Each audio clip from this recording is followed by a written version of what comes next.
my name is Josephine Bleach. I'm interested. I worked with school development planning back in the day. I was a primary school teacher, and for me actually where I got the feel for action research was in school development planning. And I can remember when I started my Masters, Don Heron, who was here for a year I think at the time, was my supervisor. He worked in Trinity, and he told me that this was going to change my life, and I suppose in some ways it has, because I've gone on to do a doctorate which was partly, finding out and examining how others parent and the relationship with schools and teachers, and the other part was looking at my own practice and my own level of parental involvement as a parent.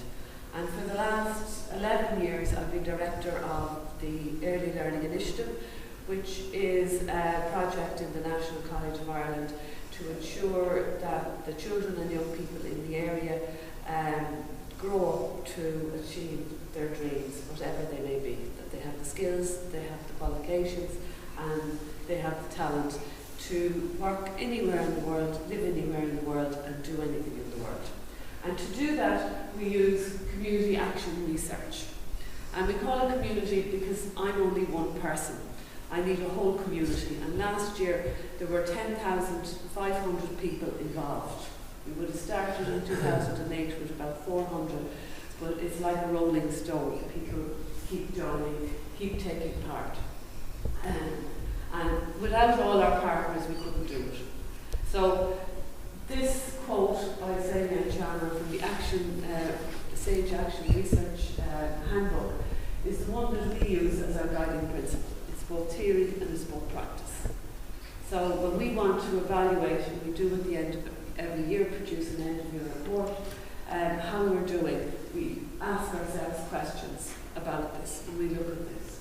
So we create a learning community. And how do we create a learning community with so many people that works together to nurture and sustain a knowledge-creating system? And I suppose on the way we're learning about community, we're learning about education, we're learning about ourselves, we're doing a lot of learning. And the one big thing that people find most difficult is valuing each other equally.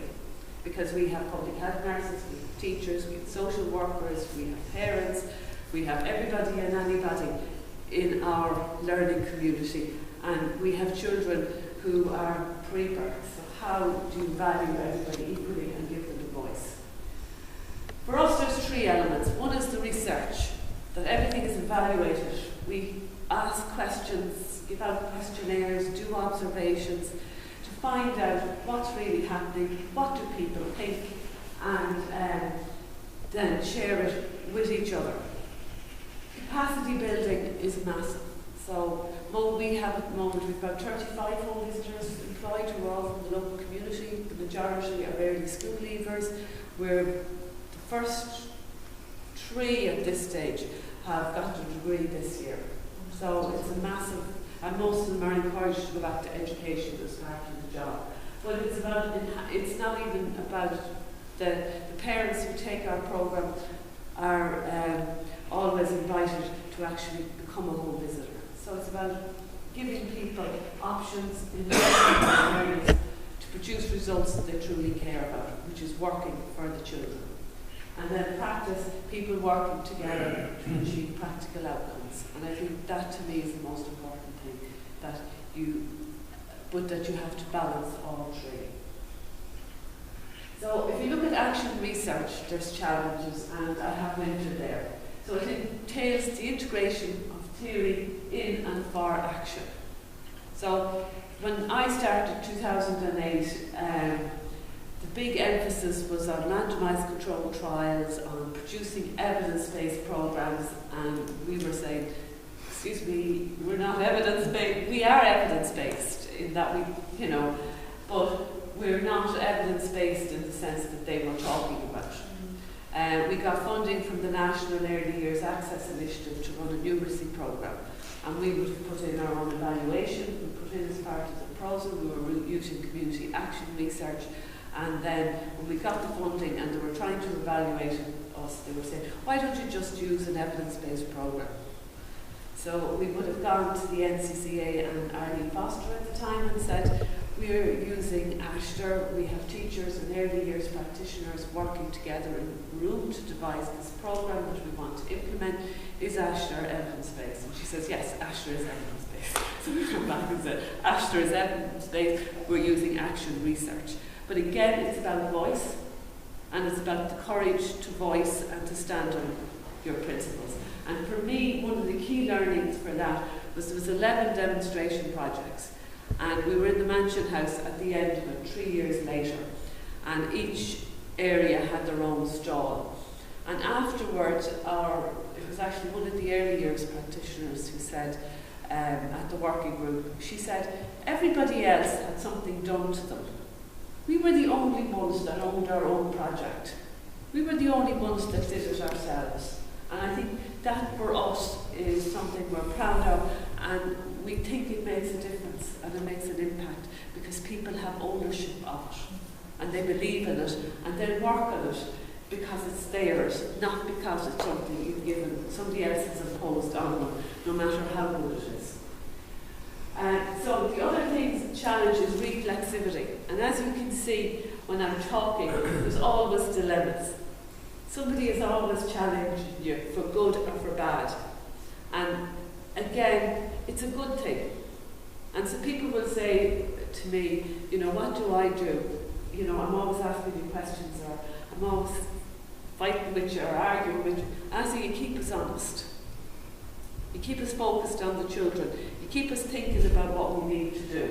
And that's the whole idea of reflexivity and reflective practice. That you look at your own role, your part you play, your values, your theories, your actions, and your relationships with others.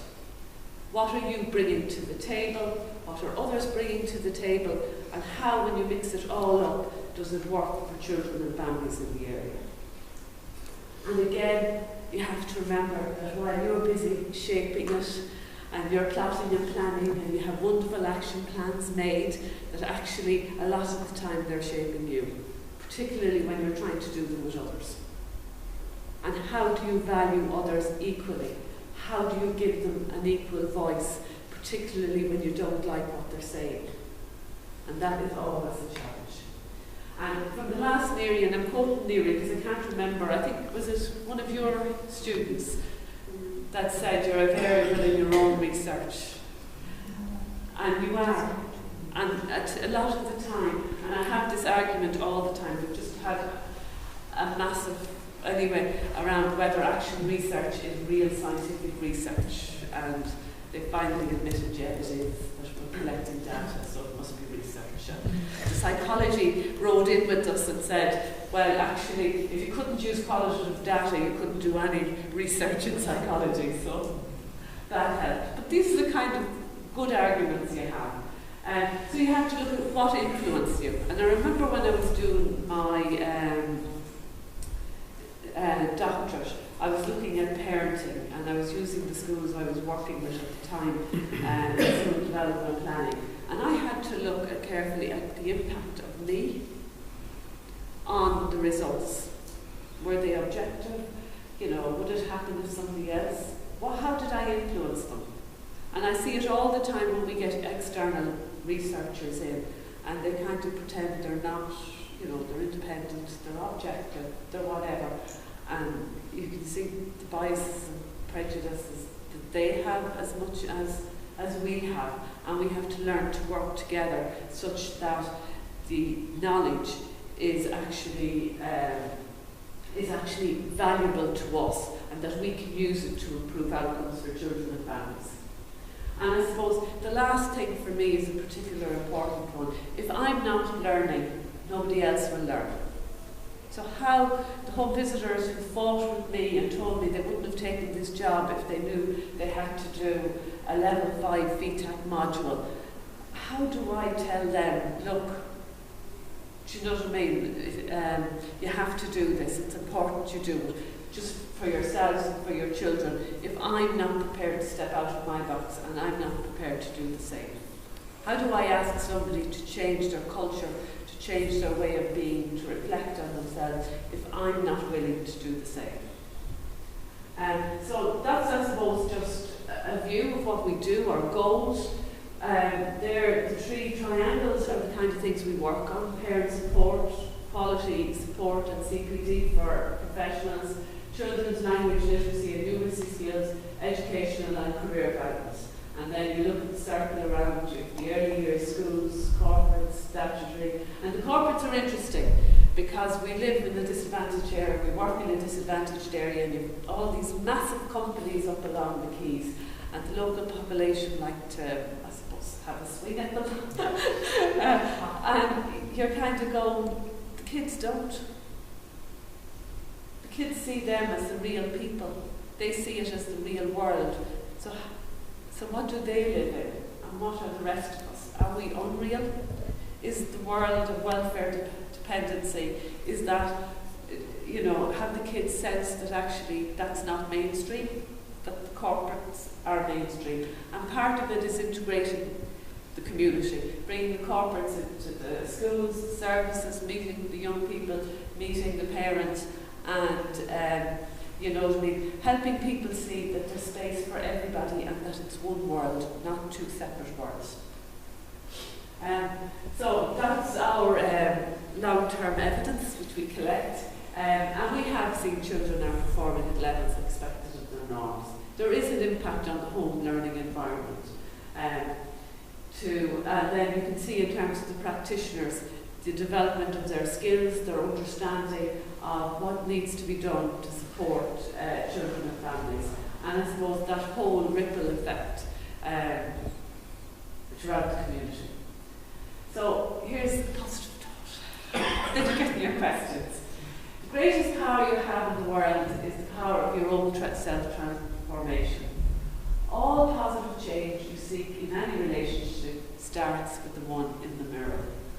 And I think of that when I'm mad with somebody, or when I'm going into a meeting and I know it's going to be a difficult one, when I see people doing things I'm not really happy with and all the rest, and I have to look at myself first, and I have to be honest with myself.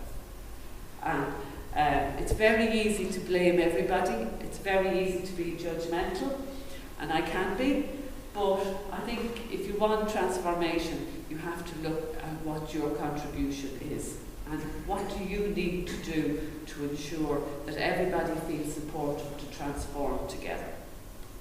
So here, transformation involves through action research. It's a continuous evolving process. It doesn't happen overnight. You learn as you go along, and it's how you monitor the action research goes into your own practice. And I mean, some of the theory now around in Cairn, there was one it was the University of York St. John University. They've been doing a lot of work on theory, and she reckons that quantum theory in physics is actually what we should be borrowing to describe action research. What? Yes. So she would say, the things you're doing, progressing knowledge, so how am I contributing to the body of knowledge, improving a concrete situation for yourself and others, advancing methodology, and I think that's very important in terms of action research. We need more voices to say action research works. Action research is a valid methodology, and action research is actually how you change the world. And then supporting others to do likewise, which is why NEARI is so important. So, here's the questions. Stay where you are, and break you up or whatever. But has my action research changed me in any way? If yes, how and why? And if no, why not? Because maybe it hasn't. Do I reflect on my roles, values, theories, actions, and relationships with others? If yes, when, how, and why? And if no, why not?